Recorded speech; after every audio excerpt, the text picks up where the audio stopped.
Welcome to Residential Tech Talks. I'm Jeremy Glowacki, Executive Editor of Residential Tech Today.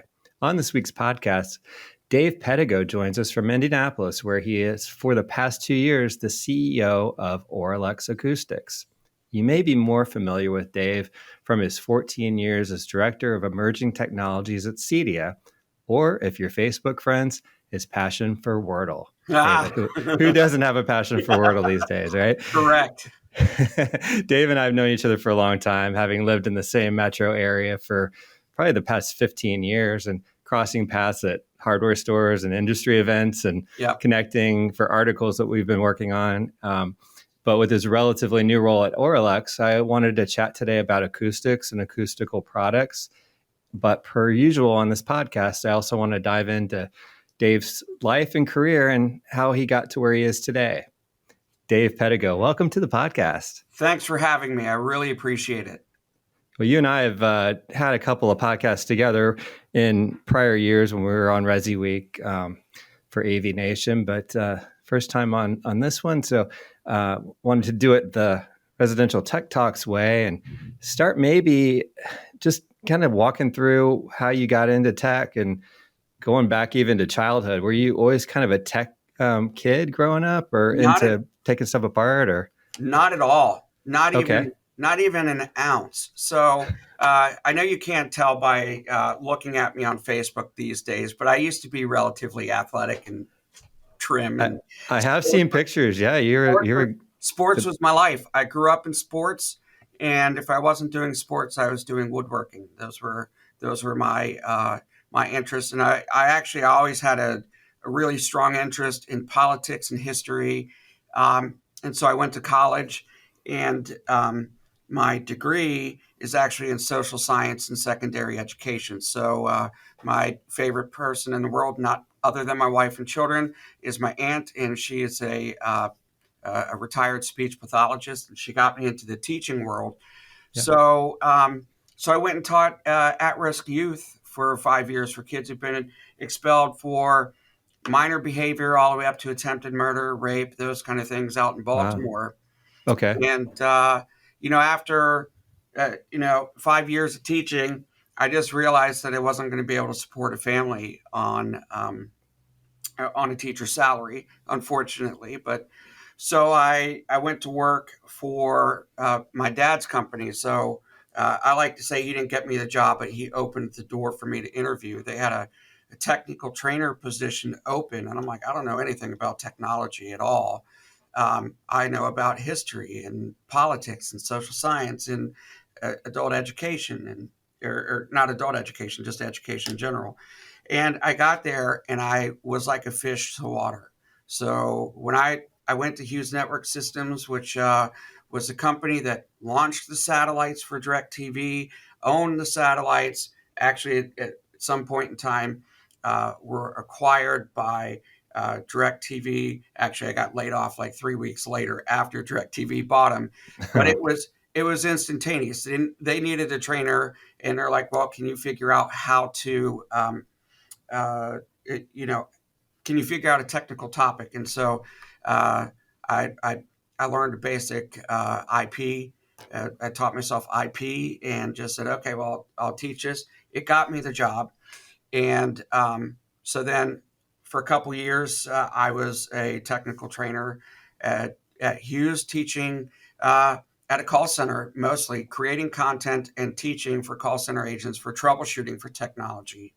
Okay. When I get laid off, serendipitously, I found a job for SBCA, which is a Satellite Broadcasting and Communications Association, and they had a position open for their certification and education position. And I was lucky enough to get that. And it was another just absorb like a sponge. And we went from, it's like 800, 900 students who'd been certified. And in 3 years, we had 38,000 people certified. So I ran through all of their certification, residential, commercial. We overhauled it, streamlined it.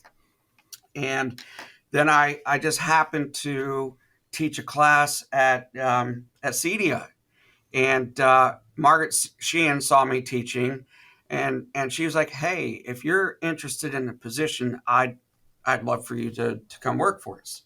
And I was going to, and then my dad got critically ill, and my my father-in-law actually got cancer, and he died, and so we put it off a year. And then I just was like, man, I can't have a 5 hour a day commute.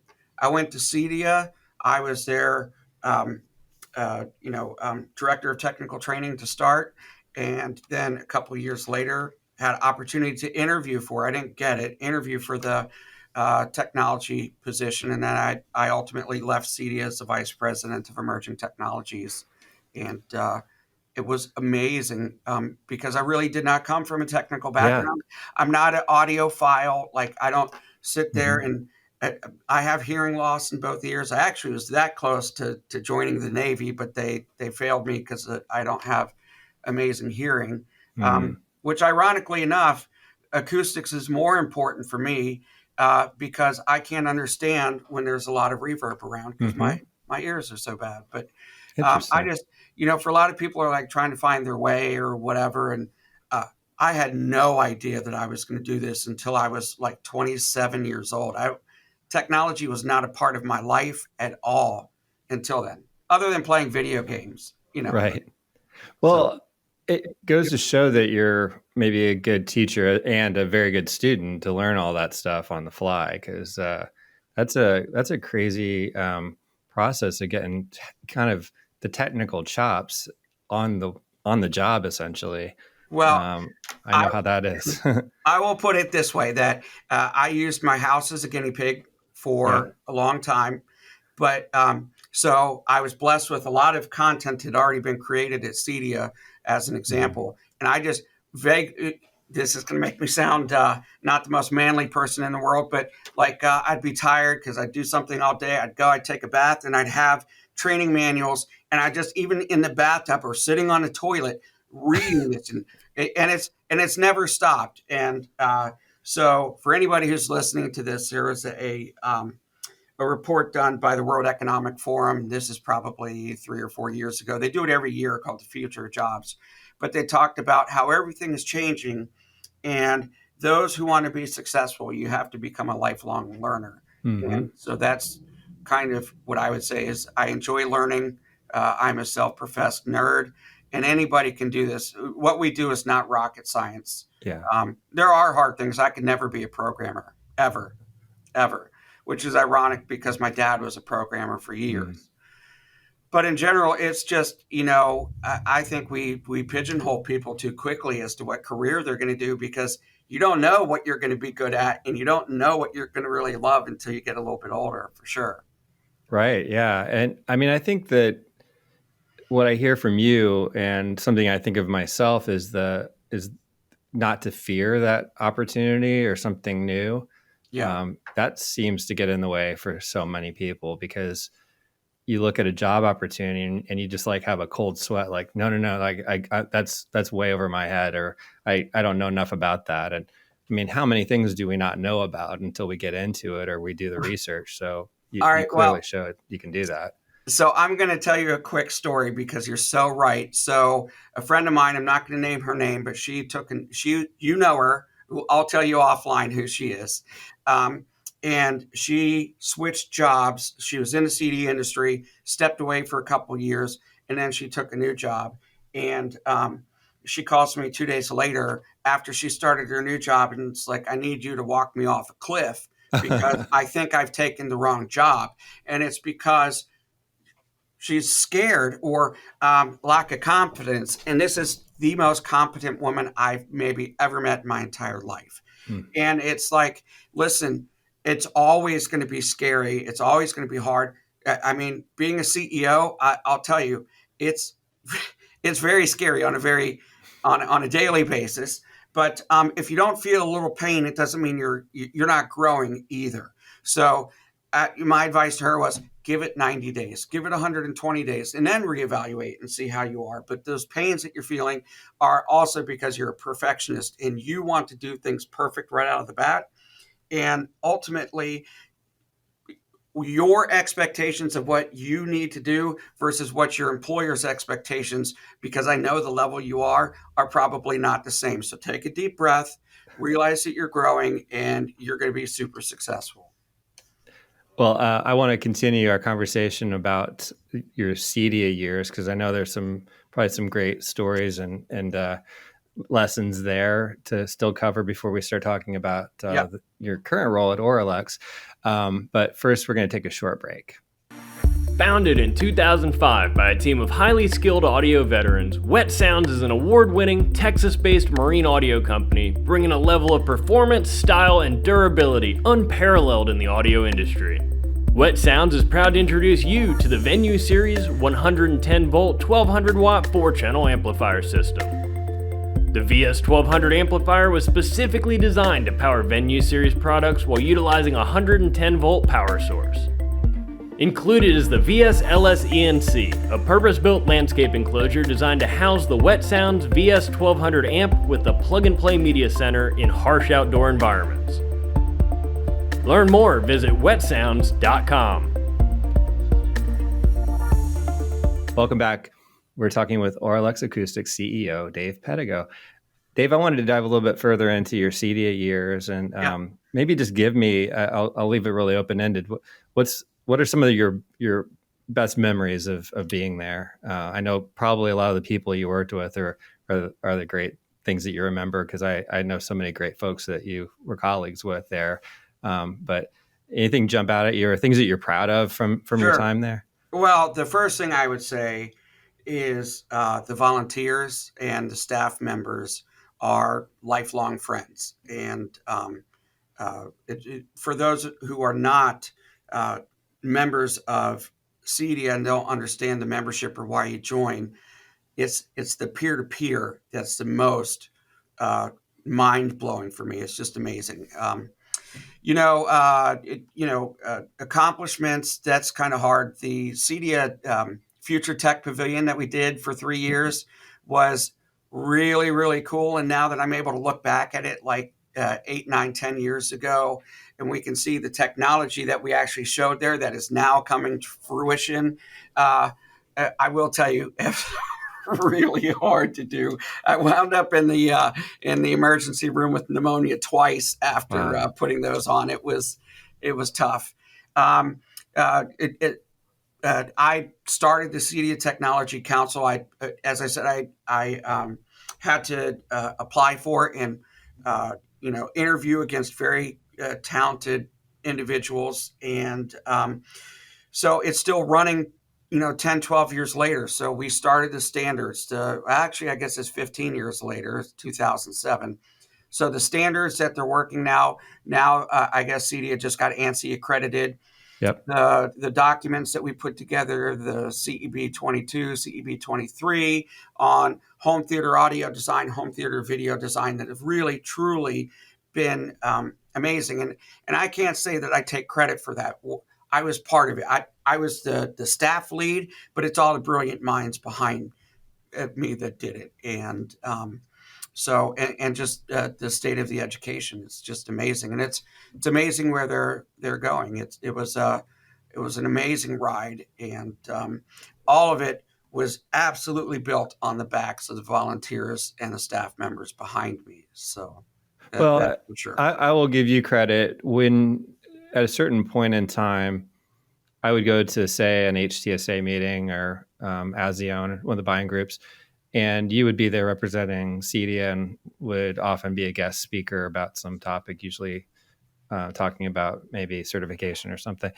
And I always felt like you were the sort of the face of CEDIA there for a stretch. And I know there are so many people on your staff, fellow staff members, that were doing essential work, but for a while, you were really out there and kind of the trusted advisor for anyone looking into CEDIA. So, and that's the way I looked at you, as a quotable quote as well. Credit to you for kind of rising to, be this guy who everyone kind of turned to say, what's the latest technology trend? And there you started with no real tech background and became that guy. So really cool. Well, I appreciate it. I'm not going to lie. I miss it. I miss being out there and speaking in front of people and doing those things. And I will tell you, just so you know, so I can give props to one person, Olivia Selke also made me look very good in the media for sure. So Well, she's a rock star. yeah, I just saw her yesterday actually, in her new role in PR, outside of Cedia, and so that was a fun local connection again. Oh, for sure. So we'll kind of fast forward to where you are today. What kind of did you come into Auralex knowing about Auralex as far as the company history, or what can you share about the background of the company? Sure. And then we can kind of get into where you saw opportunity and talk about current products and that sort of thing. Well, so I knew of Auralex because they're a local company. They really so Eric Smith, who is the owner and founder of the company, it really kind of established the industry back in 1977. So, in the early 2000s, when we were speccing home theaters, those kind of things, we're always using Auralex panels. In all of the boot camps back then and even today, you get all the Auralex pro panels and those kind of things in there. Right. So I knew about the industry, but I actually probably didn't understand what the company's main market position was until after I got in there. And, so I have a background in technology, but I've also been in leadership roles for a long time. And the company, their old CEO had stepped away. And so they needed a new CEO. So I came in, and I didn't start as the CEO because they just wanted to kind of feel me out a little bit, but it didn't take long to take that on. But the company was a lot more diverse than what I realized, for sure. So in what way? In terms of just different markets and that sort of thing? Yeah. So a couple of things. So I thought that CD would be a really big part of their business, and it's maybe 10%, 15% of the business. And Infocom. Actually, I'd probably say, let's say 15% between Infocom and Cedia. Okay. The main market is the recording studio side of things. So whether it's a commercial recording studio, home studio, and the same could be said for how the products are sold. Like our biggest clients are Sweetwater and B&H. But part of why I was brought in is to also recapture part of, the Cedia market and the Infocom market so that we can grow ultimately together. But right. We're more the music industry than I realized, which is awesome because I'm such a music fan, but I couldn't play an instrument to save my life. And almost everybody here is like a budding rock star, or like Kevin Booth, our director of sales. Counting Crows used to open up for his band, and it's just crazy. So yeah, well, I do recall many years ago, and like you come to an area and you start to learn who's here, and I found out Auralex was based here, and so I found a way to go visit, and I think a big part of it was providing design assistance on projects and that sort of thing. So you could send in specs for a room and say, this is what I need. So that was a pretty cool service. And I did kind of realize at the time that there was a lot there from the musical, the recording side. Yeah. We have 4 full-time guys just working on designs day and night. 5.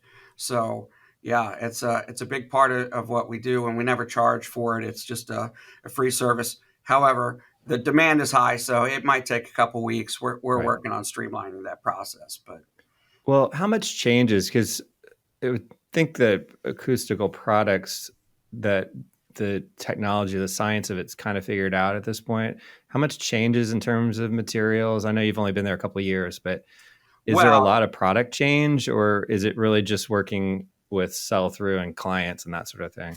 So there is some change in product. In fact, you'll see a new product coming out relatively soon.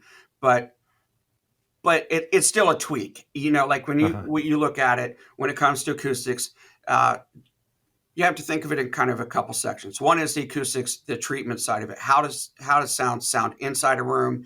And then the other is the isolation part of it. How do you keep sound from coming in or going out? Okay. And the biggest difference is for treatment, it's either going to be absorption or diffusion. And there are some changes in material, slight, the average person would say, I don't understand the difference. But it's also aesthetic. So that balance between how it looks and how it performs. The main two categories for absorption is fiberglass or foam. And so with the foam, which is really big in the recording studio side of things, a lot of it is the shape and the color and the thickness. I could really bore you to tears about the difference between a technical foam, which is like what we use, or commodity foam. Doesn't really matter. In general, physics are physics. Sound waves are sound waves, and you need something to absorb the sound waves to make it sound better. And then for isolation, it's add mass or decouple. And so there's new products. Like we launched a couple new products last year. We've got like 6 new products this year. A couple of them I think could be groundbreaking, but it's a crowded market, and it's you got to do things to make yourself stand out. But the one thing I will say is there is a metric crap ton of misinformation about acoustics. So when I worked at CDI, I got to do market research for probably 5-6 years or so. I served as an SME helping craft questions. And then when Erica left, I got to take over the market research. So I've done a market study for Auralex for the last couple of years. And so we did a market study back in November, and we had almost 2,000. It was like 1,970 responses, which is really good, higher than pretty much any of the trade magazines or even CDO would get in their responses. And you could we broke it up into professionals and enthusiasts. And there were so many people who rated themselves as a 7 out of 10 in acoustics. And these are enthusiast people say, I go to Google and I understand it. And I talked to like many of the high-end integrators that I've known that have dealt with, and all of us think we're probably a 5 or a 6. Now there's acoustical engineers out there, but there's only 110 that, I would say is out there. And we had 40 people that ranked themselves as a 10 out of 10 on understanding acoustics. And it's just wrong. There's so much misinformation out there. It's absolutely heartbreaking, to be honest with you. So there's a lot of work to be done there on the education side, or just getting people to pay attention and not think they know it all. Yeah, it's the Dunning-Kruger effect. Are you familiar with that? Which is basically the philosophical understanding that the less you understand of something, the more confident you are in your ability to understand it. Right. And so you get all these people who've done, I've put some panels up on the wall, I understand it all. And it's like, you don't understand a thing. Yeah. So that's, some of the thing that we fight against for sure. Yeah. Well, as far as changes go, I have noticed when I look at your website how, of course, there's the pro panels for home theater and there's all the recording studio stuff, but then the emphasis on podcasts now, which is near and dear to my heart. And we talked at CEDIA when we saw each other in September about how I have a couple of pillows I throw on my desk to keep some of the reflections down, but that's about as sophisticated as I've been able to get with treatment. But we're going to take care of that. Yeah. I saw some of these nice portable panels that you have, these Desk Max products and things that really looked cool. Actually, if you look right there, this is one we did years ago, but this is what we'd call a Progo. And so portable stuff that you can move around, get out of the way. Mm-hmm. So that's fun to be able to have those adjustments made for new markets. Any challenges with supply chain or COVID that have really disrupted your ability to get products out, or are you pretty isolated because of being domestic, U.S. or? So So there's definitely issues. There's no doubt about it. So like the overwhelming majority of products that we get that we manufacture are made in the U.S. The materials come from the U.S., but not everything. I mean, we've got a product that took us 7 months to get sent over from China, and the initial quote was $4,000 for a 20-foot sea container, and by the time it was said and done, it was $22,000 for us to ship it over. Oh man. So the supply chain has been a little bit of an issue. What I don't think enough people are talking about is the increase in costs. And I mean, we've been around for 45 years, but we're still, when you look at, we're a small to medium business. Mm-hmm. And there's lots of competition out there. So the inflation so foam is probably about 40% of our business. And we've had 9 price increases in foam since September of 2020.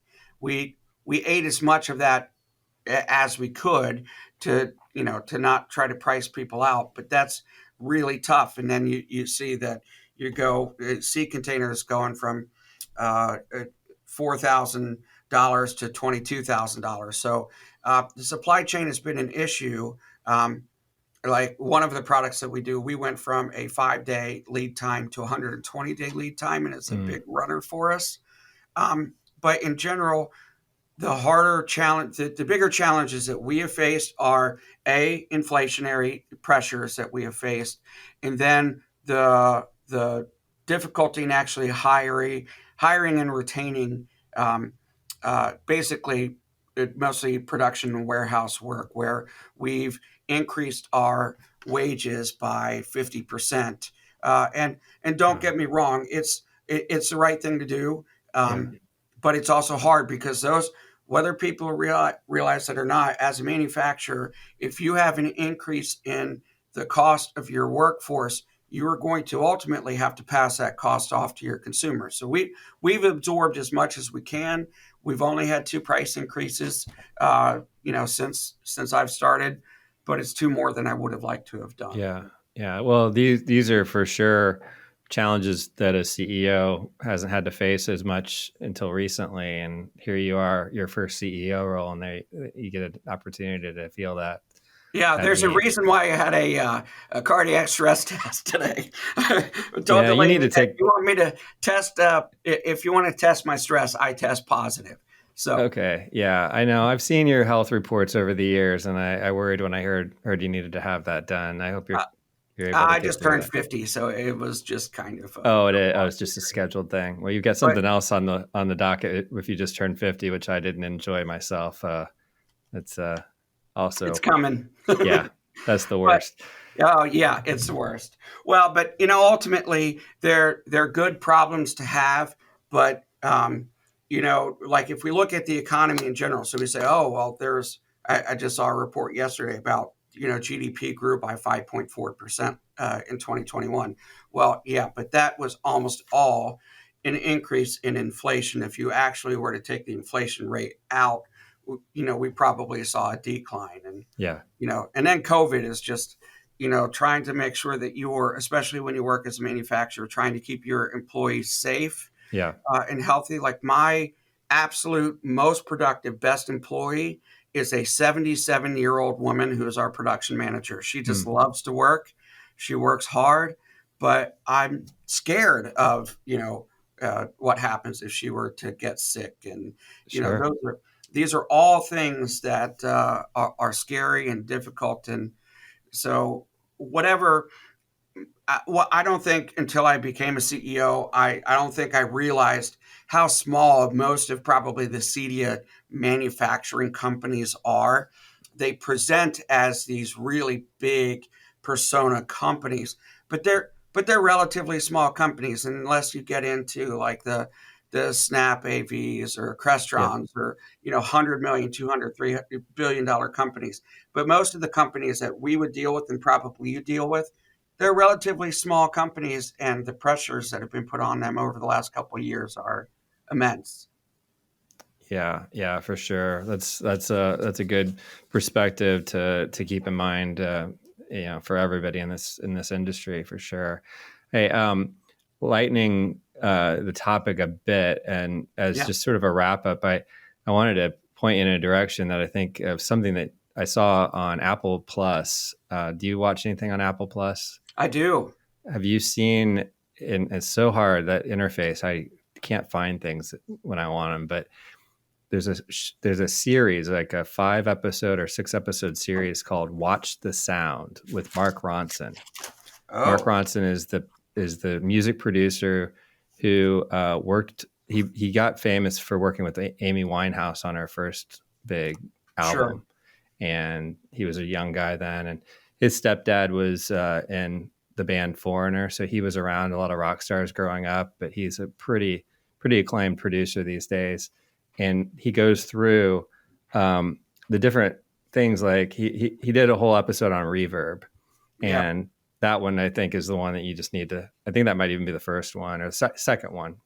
And they go into an anechoic chamber, and they show how they create natural reverb, and they go to Capitol Records, which I did not know this, but that the early days of recording, like at Capitol, they actually had rooms where they would feed the audio and have natural reverb in the room and then re-record it.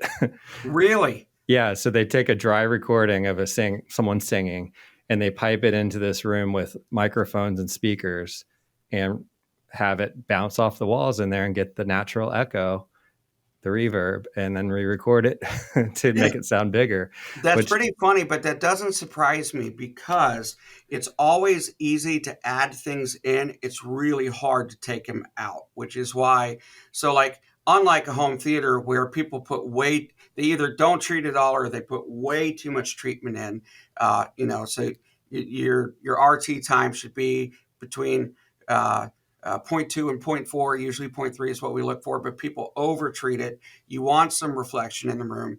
In a recording studio, it's okay to have it a little bit drier in there and cleaner, and then you can add that distortion or whatever on top of it, because it's really hard to pull it out, very easy to add it in. Yeah, so it doesn't cover all the ins and outs of acoustics, but it definitely kind of gets to some of that education that you are striving for, and in a more entertaining way, perhaps. But I'll watch it for sure. That sounds amazing. Well, when we get past our nasty winter weather, I owe you a visit in person, and definitely want to try out some of those tabletop recording podcast acoustics products. We'll make that happen for sure. We just moved, so we officially. So part of the stress that we've had is moving a production facility. So Monday will actually be our last official day where we have the other building. So we're in officially now. But yeah, if you come in, once it thaws a little bit, that'd be great. And, maybe COVID has gone down just a little bit, but right. We'd love to have you for sure. Well, Dave, it's been great catching up briefly here, and we'll definitely talk more later. And thanks for your time, and best of luck for 2022. Thanks for the opportunity. Dave Pedigo is CEO of Auralex Acoustics in Indianapolis, Indiana. You can learn more about Auralex at auralex.com. That wraps up today's show. If you're new to Residential Tech Talks, please subscribe to the weekly podcast on your preferred platform and consider rating and reviewing us on Apple Podcasts. Also, check out all the latest residential tech news at the magazine's website, restechtoday.com, where you can also subscribe to the bi-monthly print or digital magazine and to our Tuesday and Friday email newsletters. Until next time, please stay safe, stay inspired, and let us know if you have a great story to tell. Residential Tech Talk, lighting specialist, residential tech. Home automation, smart device, home or smart house.